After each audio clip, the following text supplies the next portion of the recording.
Shalom, salam sejahtera bagi kita. Apa kabar? Saya harap kita semua dalam keadaan baik-baik saja. Saya ingin membahas satu kisah di dalam Alkitab, di mana Yesus pernah berbicara dengan seorang pemuda yang memiliki kerinduan ingin memasuki kerajaan Allah. Dan dia bertanya kepada Tuhan. Dia mengatakan bahwa Yesus adalah orang yang baik. Namun Yesus mengatakan, tidak seorang pun yang baik selain daripada Bapa. Nah, dan pemuda ini mengatakan, apa yang harus saya perbuat untuk memperoleh kerajaan surga? Oke, langsung saja ayat ini atau kisah ini terambil bisa kita lihat di dalam Markus 10 pasalnya ayatnya yang ke-17 sampai 27. Nah, kalau nanti kalian baca, di situ dikisahkan bahwa Yesus bercakap-cakap dengan seorang pemuda yang ingin masuk ke dalam kerajaan Allah. Lalu Yesus memberikan syarat bahwa syarat yang pertama adalah kamu harus melakukan perintah Allah terlebih dahulu. Itu syarat yang pertama. Lalu syarat yang kedua, kamu harus menjual milikmu. Nah, Yesus memberikan syarat. Namun syarat yang kedua, pemuda ini tidak mampu memenuhinya. Oke, langsung saja kita bahas. Saya memberikan tema atau judul untuk pembahasan ini adalah kerinduan pulang ke rumah Bapa. Kenapa saya sebut sebagai kerinduan pulang ke rumah Bapa? Kalau kita baca konteksnya, di situ dikatakan bahwa pemuda ini sebenarnya memiliki kerinduan akan kerajaan surga. Namun dia tidak tahu bagaimana cara meraihnya. Jadi sehingga ia bertanya kepada Tuhan Yesus karena dia melihat bahwa Yesus adalah sosok yang fenomenal pada saat itu yang mengajarkan firman Allah.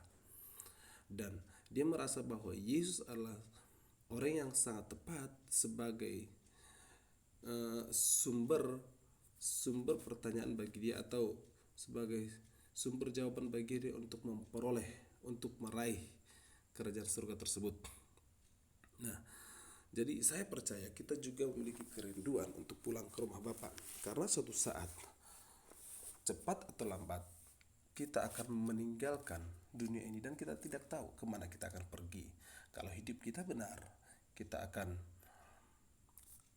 sampai ke rumah Bapa. Tetapi kalau hidup kita jahat, kalau hidup kita tidak benar, kita akan sampai kepada sebuah penghukuman.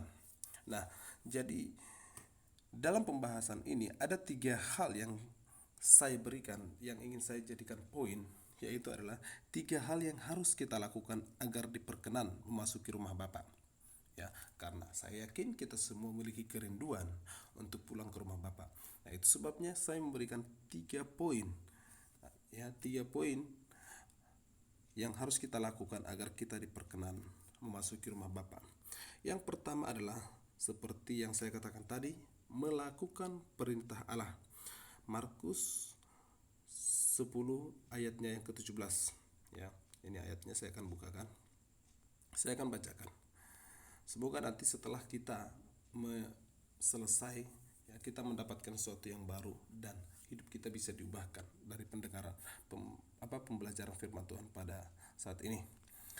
Pada waktu Yesus berangkat untuk meneruskan perjalanannya, datanglah seorang berlari mendapatkan dia dan sambil berlutut di hadapannya, ia bertanya, "Guru yang baik, apa yang harus kuperbuat untuk memperoleh hidup yang kekal?" Nah, lalu Yesus beri jawaban di ayatnya yang ke-19. "Engkau tentu mengetahui segala perintah Allah. Jangan membunuh, jangan berzina, jangan mencuri, jangan mengucapkan saksi dusta, jangan mengurangi hak orang, hormatilah ayah dan ibumu." Nah, dengan kata lain, apa yang Yesus katakan ini adalah dia kutip dari 10 hukum Taurat. Nah, jadi syarat yang pertama untuk masuki rumah Allah atau rumah Bapa adalah kita harus melakukan perintah Tuhan. Nah, kalau bangsa Israel zaman dahulu, mereka harus mengakui atau mengikuti hukum tertulis, yaitu adalah 10 perintah yang diturunkan oleh Allah kepada Musa, dan itu harus dituruti atau harus dilakukan oleh bangsa Israel. Ada 10 perintah. Nah, tetapi sekarang bagi kita perintah Allah bukan saja hukum tertulis, Namun Yesus sudah menggenapi perintah Allah yang pernah diturunkan oleh Allah kepada Musa, yaitu ke-10 firman. Allah sudah menggenapi itu. Kita tidak terikat lagi oleh hukum-hukum lahiriah, tetapi apa? Hukum kasih. Nah, seperti yang pernah Yesus katakan adalah, Yesus, ketika kamu berpikir sesuatu yang jahat kepada orang lain, di situ kamu sudah membunuh. Kalau Alkitab berbicara, kalau hukum Taurat berbicara, jangan berzina, ya, berarti harus berzina secara langsung toh. Tetapi Yesus meneguhkan firman itu, ketika kamu berpikir mengingini perempuan lain di dalam pikiranmu, kamu sudah berzina. Firman Tuhan mengatakan jangan membunuh. Dan Yesus mengatakan ketika kamu berpikir sesuatu yang jahat terhadap saudaramu, kamu sudah membunuh. Nah, ini adalah sesuatu yang digenapi dalam hukum Taurat. Nah, jadi yang pertama, kita harus mengakui atau mengikuti perintah Allah. Firman Allah. Firman Allah yang mana yang harus kita akui? Firman Allah yang mana? Firman Allah yang kita pegang tiap hari, yaitu Alkitab. Ya, di dalam Alkitab terkandung aturan-aturan atau firman-firman atau ajaran-ajaran yang sudah diberikan oleh Tuhan Yesus. Bahkan teladan yang sudah diberikan oleh Tuhan Yesus terkandung di dalam atau tertuang di dalam Alkitab semua. Nah, itu harus kita ikuti. Ajaran-ajaran, teladan yang sudah diberikan oleh Tuhan harus kita ikuti. Nah, jadi syarat yang pertama adalah melakukan perintah Allah. Lalu yang kedua adalah jangan ada yang mengikat kita di dunia ini. Ayatnya yang ke-21. Ayatnya yang ke-21 ya.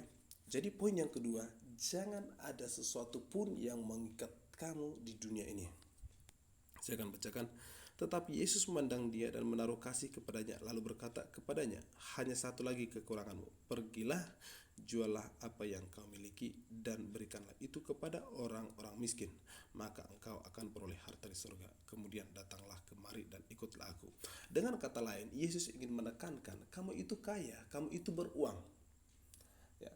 Tetapi supaya kamu bisa mengikut saya, atau supaya kamu bisa memasuki kerajaan Allah, kamu harus melepaskan milikmu, kamu harus jual milikmu, lalu berikan kepada orang miskin, dan datanglah kemari, lalu ikutlah saya.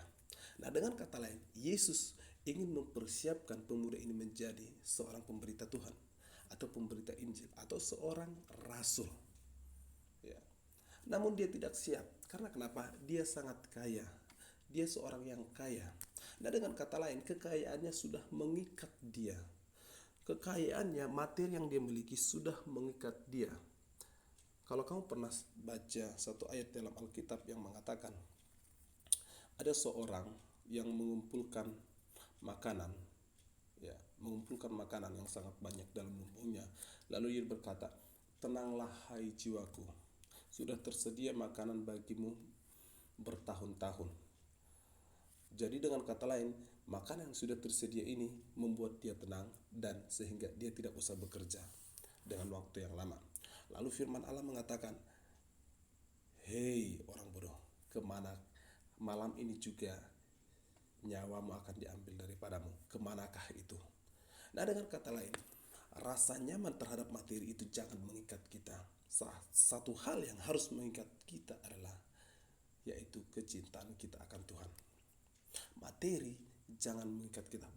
Bolehkah kita memiliki materi? Boleh. Tapi jangan menjadikan materi sebagai sarana untuk mengikat kita di dunia ini. Ingat, mengikut Tuhan tidak boleh, ya. Ketika kita mengikut Tuhan, kita tidak boleh menjadikan apapun yang ada di dunia ini menjadi sebuah kesenangan, kebanggaan bagi kita. Hanya satu yang menjadi kebanggaan kita, yaitu adalah Tuhan. Jadi poin yang kedua adalah, agar kita diperkenan masuk ke dalam kerajaan surga adalah, jangan ada satu hal pun yang mengikat kita di dunia ini. Baik harta, baik orang tua, baik fasilitas apapun itu, ya. Alkitab mengatakan kalau kamu mengasihi saudaramu lebih daripada aku, kalau kau mengasihi orang tuamu lebih daripada aku, kalau kau mengasihi segala sesuatu lebih daripada aku, maka kamu tidak layak menjadi muridku. Yang paling utama harus Tuhan. Bukan berarti kita tidak bisa memiliki harta, tapi jangan kita terikat oleh harta kita. Lalu poin yang ketiga adalah masuk kerajaan surga adalah karunia dari Allah.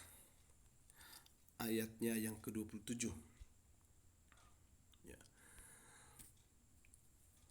Yesus memandang mereka dan berkata, bagi manusia hal itu tidak mungkin, tetapi bukan demikian bagi Allah, sebab segala sesuatu adalah mungkin bagi Allah. Dengan kata lain, bagi manusia untuk memperoleh kerajaan surga adalah sesuatu yang mustahil. Memang mustahil karena apa? Kalau kamu melakukan itu berdasarkan kehendakmu sendiri. Ya, berdasarkan kehendak kita sendiri. Karena memang keselamatan yang kita peroleh adalah karunia langsung dari Allah. Itu sebabnya Tuhan Yesus sudah mati di kayu salib supaya untuk menebus kita. Itu sebabnya Yesus sudah mati di kayu salib untuk menyelamatkan kita. Itu sebabnya Yesus sudah mati di kayu salib untuk menyediakan tempat bagi kita. Itu sebabnya Yesus sudah mati di kayu salib untuk memberikan jalan bagi kita. Jadi keselamatan atau surga adalah, untuk masuki kerajaan surga merupakan karunia Allah. Ya, itu sebabnya di dalam Alkitab dikatakan bahwa jangan ada yang membanggakan diri. Itu bukan usahamu, tetapi itu adalah pemberian Allah. Maka kamu jangan membanggakan diri, kata Alkitab. Ya, jangan membanggakan diri. Sebab untuk masuk ke dalam kerajaan surga adalah karunia Allah. Nah, jadi 3 hal ini tadi yang harus kita ikuti. Yang pertama adalah untuk memperoleh, ada 3 hal yang harus kita lakukan untuk memperoleh kerajaan Allah atau masuk ke rumah Bapa. Yang pertama adalah melakukan perintah Allah. Markus 17 ayat 19. Markus 10 ayat 17 sampai 19. Baru yang kemudian poin yang kedua, jangan ada yang mengikat kita di dunia ini. Markus 10 ayat 17 sampai 21. Baru yang ketiga adalah masuk kerajaan surga adalah karunia Allah. Markus 10 ayatnya yang ke-27. Nah, sebenarnya masih banyak poin yang bisa kita bahas, tetapi ketiga poin ini sudah cukup untuk sarana bagi kita menghampiri rumah Bapa. Shalom, terima kasih.